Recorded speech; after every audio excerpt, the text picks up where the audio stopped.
ಪ್ರೇಕ್ಷಕರೇ ಪ್ರಣಾಮಗಳು. ಇದು ನಿಮ್ಮ ವಿಶ್ವ ಪ್ಲಸ್ ಟಿವಿ. ಭಾರತದ ರಾಷ್ಟ್ರೀಯ ಜನಗಣತಿ ಅಂದ್ರೆ ಸೆನ್ಸಸ್ ಆಫ್ ಇಂಡಿಯಾದ ಮಹತ್ವದ ಕಾರ್ಯಕ್ಕೆ ಅಂತೂ ಇಂತೂ ಮುಹೂರ್ತ ಫಿಕ್ಸ್ ಆದಂತಾಗಿದೆ. ರಾಷ್ಟ್ರೀಯ ಜನಗಣತಿ ಕಾರ್ಯನಿರ್ವಹಿಸುವ ಸಚಿವಾಲಯಗಳ ವಿಶ್ವಾಸನೀಯ ಮೂಲಗಳು ಹೀಗೆಂದು ಹೇಳಿಕೊಂಡಿವೆ. ಪ್ರೇಕ್ಷಕರೇ, ಈ ಮೂಲಗಳು ಹೇಳುವಂತೆ ನಿಶ್ಚಿತವಾಗಿಯೂ ಬರುವ ವರ್ಷ ಅಂದ್ರೆ 2025ರ ಆರಂಭದಲ್ಲಿ ಈ ಜನಗಣತಿ ಕಾರ್ಯವನ್ನು ಆರಂಭಿಸಲು ಮೋದಿ ಸರ್ಕಾರ ತೀರ್ಮಾನಿಸಿದೆ. ಜನಗಣತಿಯ ಈ ಕಾರ್ಯ ಇಡೀ ವರ್ಷ ನಡೆಯಲಿದ್ದು, ಜನಸಂಖ್ಯೆಗೆ ಸಂಬಂಧಿಸಿದ ಆ ಅಂಕಿ ಅಂಶಗಳ ವರದಿಯನ್ನು 2026ರಲ್ಲಿ ಸಾರ್ವಜನಿಕವಾಗಿ ಬಿಡುಗಡೆ ಮಾಡಲು ಸರ್ಕಾರ ಆಲೋಚಿಸಿದೆ.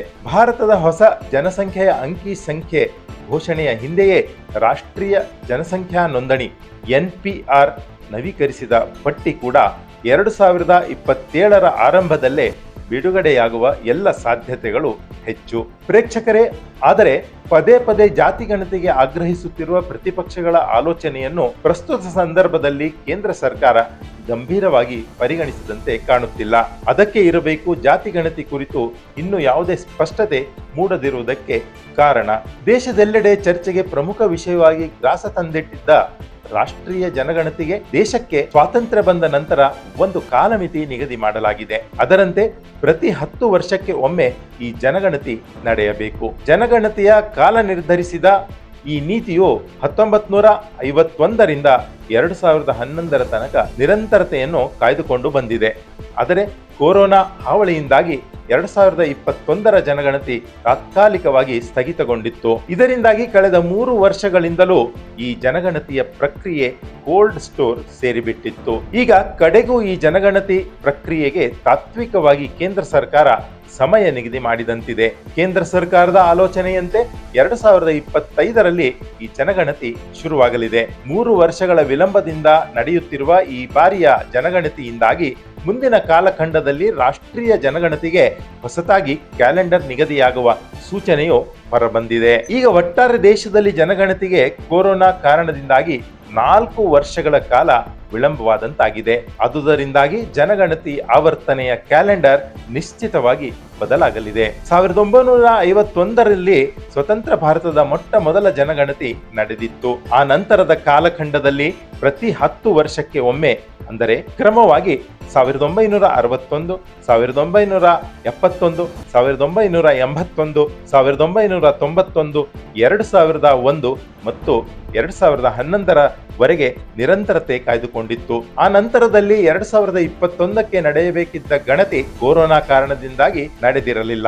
ಹೋಲ್ಡ್ ಆನ್ ಆಗಿದ್ದ ಅದೇ ಗಣತಿ ಈಗ 2025ಕ್ಕೆ ನಿಗದಿಯಾಗಿದೆ. ಹೀಗೆ ಈ ಬದಲಾದ ಕ್ಯಾಲೆಂಡರ್ ಮುಂದಿನ ಗಣತಿ 2031ರ ಬದಲು 2035ಕ್ಕೆ ನಿಗದಿಯಾಗಲಿದೆ. ಅನಂತರದ ಜನಗಣತಿ 2045ಕ್ಕೆ ಅಂತ ಹೇಳಲಾಗ್ತಾ ಇದೆ. ದೇಶದ ಸ್ವಾತಂತ್ರ್ಯಕ್ಕೆ ಶತಮಾನೋತ್ಸವದ ಹೊಸಿಲು 2045. ನಾವು ಶತಮಾನೋತ್ಸವದ ಸಂಭ್ರಮಾಚರಣೆಯಲ್ಲಿ ಇರುವಾಗ ಅಂದರೆ 2047ರಲ್ಲಿ ಆ ಕಾಲಖಂಡದ ಪ್ರಸ್ತುತ ಭಾರತದ ಜನಗಣತಿ ಎಷ್ಟು ಎಂಬುದು ಸಹ ಜಗತ್ತಿನ ಮುಂದೆ ತೆರೆದುಕೊಳ್ಳಲಿದೆ.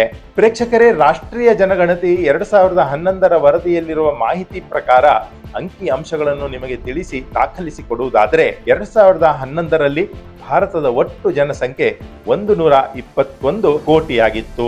ಈ ಸಂಖ್ಯೆಯಲ್ಲಿ ಲಿಂಗ ಅನುಪಾತವನ್ನು ತಿಳಿಸುವುದಾದರೆ ಪ್ರತಿ 1,000 ಪುರುಷರಿಗೆ 940 ಮಹಿಳೆಯರು. ಹಾಗೆಂದರೆ ಸ್ತ್ರೀಯರ ಸಂಖ್ಯಾ ಅನುಪಾತದಲ್ಲಿ 60 ಮಂದಿಯ ಕೊರತೆ ಇತ್ತು. ಅಂದಿನ ಒಟ್ಟು ಜನಸಂಖ್ಯೆಯಲ್ಲಿ ಹಿಂದೂಗಳ ಪ್ರಮಾಣ 79.9%, ಮುಸಲ್ಮಾನರು 14.23%, ಕ್ರೈಸ್ತರು 2.30%, ಸಿಖ್ಖರು 1.72% ಹಾಗೂ ಪಾರ್ಸಿಗಳು ಕೇವಲ 57,000 ಜನರೆಂದು ದಾಖಲಾಗಿತ್ತು. ಆಗ ಪ್ರತಿಶತ 74 ಸಾಕ್ಷರತಾ ಪ್ರಮಾಣವಿತ್ತು ಮತ್ತು 2001ರಿಂದ 2011ರ ಅವಧಿಯ ಭಾರತದ ದೇಶದಲ್ಲಿ 17.64% ಜನಸಂಖ್ಯೆಯಲ್ಲಿ ವೃದ್ಧಿ ಇತ್ತು. ಒಟ್ಟು ಜನಸಂಖ್ಯೆಯಲ್ಲಿ 31.16% ಜನ ನಗರ ಪ್ರದೇಶ ಮತ್ತು 68.84% ಗ್ರಾಮೀಣ ಪ್ರದೇಶದಲ್ಲಿ ವಾಸವಾಗಿರುವುದನ್ನು ದಾಖಲಿಸಿ ಜನರ ನೆಲೆಗಳನ್ನು ಕೂಡ ಪ್ರಮಾಣೀಕರಿಸಿತ್ತು ಆ ವರದಿ. ದೇಶದ ಭೌಗೋಳಿಕ ವಿಚಾರವನ್ನು ತೆಗೆದುಕೊಂಡಾಗ ರಾಜಸ್ಥಾನ ಭೌಗೋಳಿಕವಾಗಿ ಅತ್ಯಂತ ದೊಡ್ಡ ಮತ್ತು ಗೋವಾ ಪ್ರದೇಶ ಅತ್ಯಂತ ಸಣ್ಣ ರಾಜ್ಯವಾಗಿ ದಾಖಲಾಗಿತ್ತು. ರಾಜ್ಯವಾರು ಜನಸಂಖ್ಯೆ ವಿಚಾರ ಮಾತನಾಡುವುದಾದರೆ ಲಕ್ಷದ್ವೀಪ ಅತಿ ಪುಟ್ಟ ಹಾಗೂ ಉತ್ತರ ಪ್ರದೇಶ ಅತಿ ಹೆಚ್ಚು ಜನಸಂಖ್ಯೆಯೊಂದಿಗೆ ವಿಸ್ತಾರವಾದ ರಾಜ್ಯವಾಗಿ 2011ರ ಸೆನ್ಸಸ್ ವರದಿಯಲ್ಲಿ ದಾಖಲಾಗಿದೆ. ಪ್ರೇಕ್ಷಕರೇ, ಈ ಬಾರಿ ಜನಗಣತಿಯಲ್ಲಿ ಪ್ರತಿ ಕುಟುಂಬದ ಮುಂದೆ ಒಟ್ಟು 31 ಪ್ರಶ್ನೆಗಳು ಎದುರಾಗಲಿವೆ. ಪ್ರಮುಖವಾಗಿ ಸಿರಿಧಾನ್ಯ ಬಳಕೆ, ಕುಡಿಯುವ ನೀರಿನ ಮೂಲ, ಬೆಳಕಿನ ಮೂಲ, ಶೌಚಾಲಯ, ತ್ಯಾಜ್ಯ ವಿಲೇವಾರಿ ಕ್ರಮಗಳು, ಅಡುಗೆ ಮನೆಯ ಇಂಧನ ವ್ಯವಸ್ಥೆ, ಪ್ರತಿ ಮನೆಯ ಮನೋರಂಜನಾ ಪರಿಕರಗಳ ವಿಚಾರಗಳನ್ನು ಸಂಗ್ರಹಿಸಲು ಪ್ರಶ್ನಾವಳಿಯ ಪ್ರಮುಖ ಅಂಶಗಳಾಗಿ ಜೋಡಿಸಿಕೊಳ್ಳಲಾಗಿದೆ ಎನ್ನುವುದು ಇಂಟರೆಸ್ಟಿಂಗ್ ಪಾರ್ಟ್ ಆಗಿದೆ.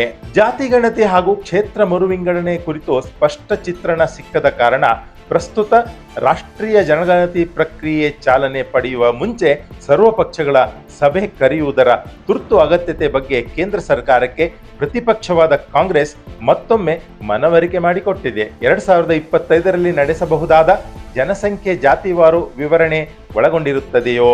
ಮುಂದಿನ ದಿನಗಳಲ್ಲಿ ಲೋಕಸಭೆ ಸ್ಥಾನಗಳ ನಿರ್ಧಾರಕ್ಕೆ ಸಂಬಂಧಿಸಿದಂತೆ ಪ್ರತಿ ರಾಜ್ಯದ ಎಂಪಿ ಸ್ಥಾನಗಳ ಬಲವನ್ನು ನಿರ್ಧರಿಸಲು ಈ ಜನಗಣತಿ ವರದಿ ಪೂರಕವಾಗಲಿದೆಯೇ? ಪರಿಶಿಷ್ಟ ಪಂಗಡ, ಪರಿಶಿಷ್ಟ ಜಾತಿ ಜೊತೆಗೆ ದೇಶದ ಎಲ್ಲಾ ಜಾತಿಗಳ ವಿವರವಾದ ತಲೆ ಎಣಿಕೆ 2025ರ ಸೆನ್ಸಸ್ ಒಳಗೊಂಡಿದೆಯೇ? ಜಾತಿವಾರು ಗಣತಿ ಮಾಡಲು ಇರುವ ಸಮಸ್ಯೆ ಆದರೂ ಏನು?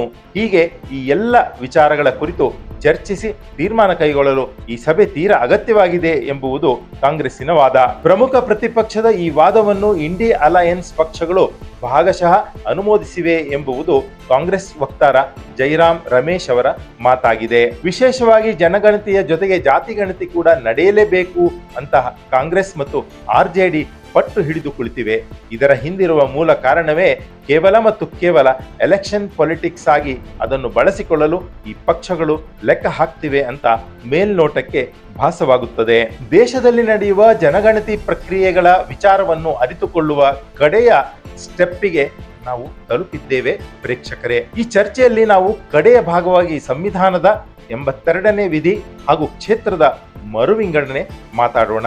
ಯೋಚಿಸಿದಂತೆ ಜನಗಣತಿ 25ರಲ್ಲಿ ಮುಗಿಸಿ ಮುಂದೆ 26ರಲ್ಲಿ ವಿಧಾನಸಭೆ ಹಾಗೂ ಲೋಕಸಭೆ ಕ್ಷೇತ್ರಗಳ ಮರುವಿಂಗಡಣೆಗೆ ಸರ್ಕಾರ ಮುಂದಾಗಬಹುದಾ?